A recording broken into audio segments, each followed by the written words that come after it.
ঢাকায় এসে মেট্রোতে না উঠতে পারলে জীবনের কিছু একটা অপূর্ণই থেকে যাচ্ছিল।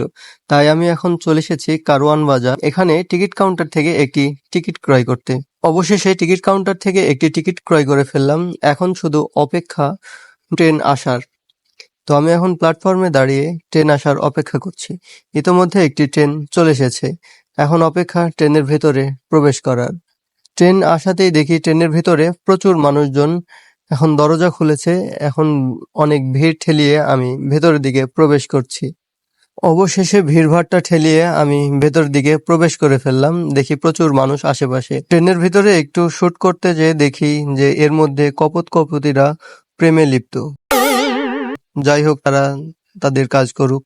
মেট্রো ট্রেনে ভিড় থাকার কারণে বসে যাওয়ার সুযোগ হয়নি, তাই দাঁড়িয়েই আশেপাশের ভিউ এবং মানুষজন দেখতে দেখতেই আমি আমার ট্রেন যাত্রা উপভোগ করতেছিলাম। তো আপনি কমেন্ট করতে ভুলবেন না যে আপনার মেট্রো ট্রেন যাত্রা কেমন ছিল।